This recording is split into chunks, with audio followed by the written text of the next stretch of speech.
My girlfriend and I have been together for about a year. Most everything is great except one thing. If I tell her I'm sick / not feeling well / hurt, she refuses to believe me. If I have a cold, she tells me I'm faking it until it goes away and then says, "See, you are fine." I'm rarely sick, so it's never been a major issue. But she has zero sympathy when I'm sick. She grew up with hypochondriac parents who were always sick with something, often self-diagnosing themselves with fatal maladies. She has limited contact with them, and the time I met them, I was told by them that they didn't have long left to live. I get it, growing up in that household must have been awful. But what happened on Sunday just sent me over the edge. Girlfriend and my sister wanted to check out this event and we were all supposed to go. I woke up with excruciating back pain and could barely breathe. Girlfriend got so mad at me for ruining this that she wouldn't speak to me.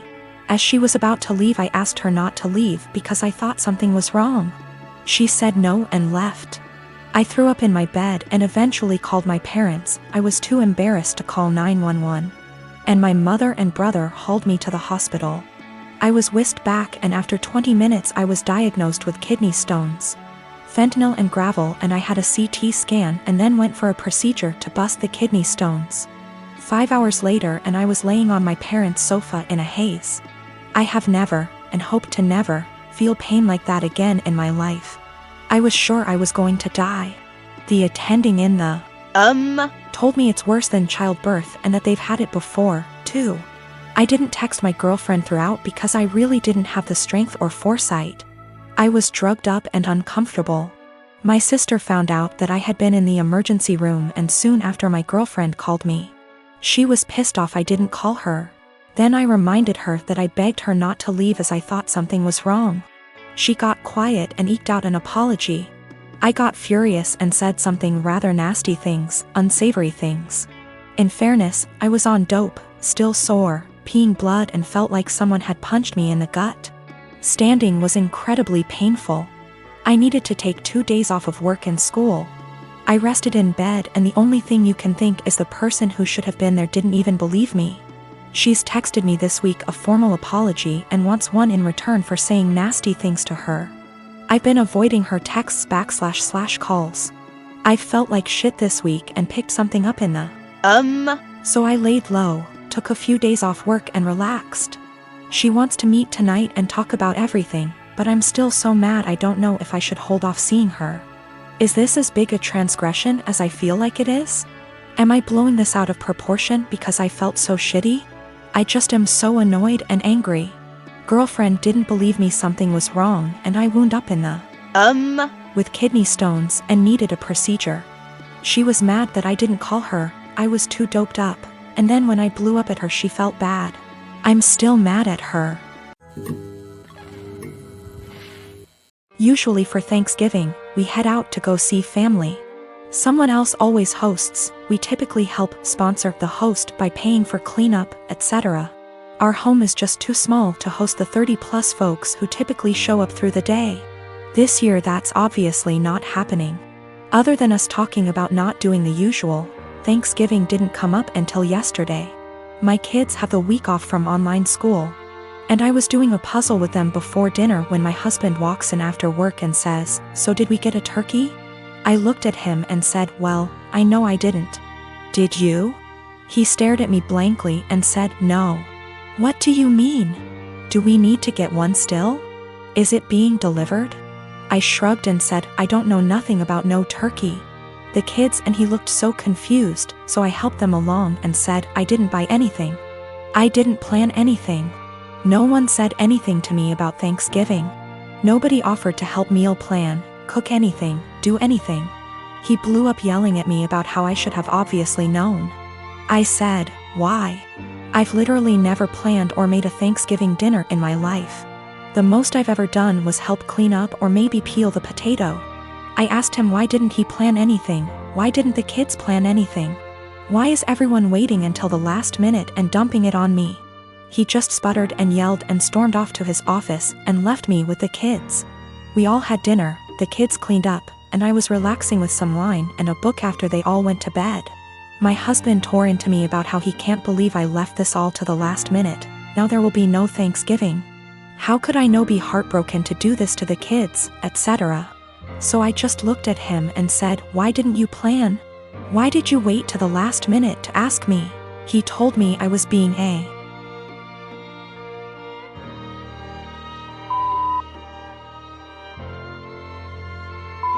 for no reason and stomped off to go sleep in his office. He left without saying a word this morning. I followed up with my kids and asked them if they wanted Thanksgiving. They said they didn't care because the food isn't that good most of the time anyway. I work as well. We split chores, but there's no hard line. I do some, he does some. We both cook, and the oldest cooks as well. I just don't get why Thanksgiving is on my plate. Why, just because I'm a woman? A lot of people seem to think that my kids are like toddlers or something. They're old enough to help make the menu for dinners, help with cooking, etc. Anyway, I told my husband that if he wants to do some traditional Thanksgiving with all the fattening, carby, salty, beige food, he can go ahead and plan it and I'll help in the same capacity as always. If he wants me and the kids to cook something together, aka a normal, average Thursday, I'll continue with what was scheduled. The kids genuinely do not care. Thanksgiving doesn't mean anything to them. One of them has been asking for us to stay home for years. One of them barely touches the food as it, and the other one only likes to go so she can see her cousins. And she sees them all the time anyway. The middle kid already dug out another puzzle for us and they're just happy they're off school. Also, we don't do Christmas. Recently, my cousin and cousin-in-law have been thinking about relocating to our state because of recent job opportunities. And we've hosted them in the past when they visited. The first time they stayed with us, before my son was born. My nephew seemed to develop a strong attachment to my wife and always wanted to be near her. He drew a picture of a heart and picked some flowers from our yard and gave them to her before they left, saying he loved her. My wife thought this was sweet and gently handled his crush by telling him she would always love him as his aunt. But she was sure he would find another girl to fill his heart soon. He told her no, she was his girlfriend. This weekend, they were staying with us again and my nephew again wanted to be near my wife every chance he got. His mom and dad noticed and told him that because my wife now had to care for our son, she couldn't pay attention to him as much as before. He got upset telling us that she was his girlfriend and had a meltdown, which caused my son to start crying. When my wife got up to take our son to another room to calm him down, my nephew got up to follow and his dad had to forcibly restrain him from following them. I stood up to block the hallway into the separate room just in case he got away from his dad. Once they calmed him down, they apologized for his behavior and said they would keep better tabs on him. Here's the part where I may be the asshole. I told my cousins I didn't feel comfortable with my nephew being so possessive of my wife, and I know for sure she didn't.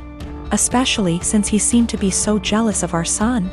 I told them I couldn't allow their son in our home until he learned to control himself and understand that my wife was not his girlfriend. I apologized but asked them to get a hotel room for the rest of their stay and not to visit us again unless they left my nephew behind with people they could trust and knew would care for him, while they searched for jobs in our state. They didn't say anything but looked saddened and went to the guest room with their son to pack up their bags. I guess they must have told my extended family what happened because my paternal grandmother called me this afternoon, telling me that I should have been more understanding and that I was wrong to ask them to leave. Am I the asshole? Technically, my cousin is my second cousin. My dad is an only child, so the cousin I refer to in my post is the son of my own dad's first cousin. My paternal grandmother and his paternal grandfather were siblings. I'm not sure if this is correct, but his autistic son would technically be my third cousin. The reason I refer to him as my nephew is because he's the generation after mine in our family tree and it's less of a mouthful to refer to him as cousin X removed. A lot of people have posted that it's not correct to refer to him as my nephew, but to be frank, I don't care. And my family's never followed this traditional genealogy nomenclature. Without being specific, in the western state I was born and grew up in, it's not uncommon to refer to even close, unrelated adults as uncles or aunts. I call him my nephew because my cousin and I were close and I still hope to have a close relationship with him if at all possible. Though I don't know how after this situation. Some have asked if I was jealous of my nephew calling my wife his GF. The first time, I thought it was amusing and was surprised that he had any romantic notions towards anyone, let alone my wife. Remember, in my mind he's my nephew and I never thought of him as anything other than a large kid because of his developmental delays and normal, for him, childlike behavior. Regarding the situation that happened this weekend, I was only concerned for my wife and son's safety. I didn't know how he would react and followed my cousin's lead, but wasn't about to let him get near my wife and son once they left the room. I don't know what was said to my paternal grandmother, but I don't want to react in anger and want to talk to my cousin once we've both had time to process what happened and calmed down. 6 years ago my son Matthew had a daughter with his now ex-wife Josie. I have always thought of Josie as my own daughter, so when they divorced 7 years ago due to my son cheating, I was conflicted and disappointed.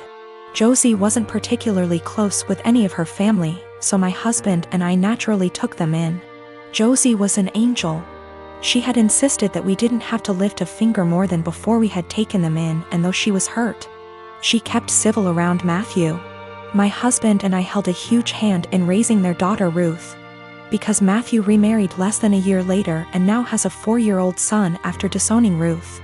2 years ago my husband was diagnosed with lung cancer. It was hard on everyone, especially Ruth. They were extremely close. She told him about her girlfriends and boyfriends before anyone else and has always wanted him to be the one to walk her down the aisle at her wedding. Matt rarely ever visited and didn't answer our calls, often saying that we had other kids, so it wasn't like my husband was dying lonely. Last night Matt stopped by to talk about inheritance.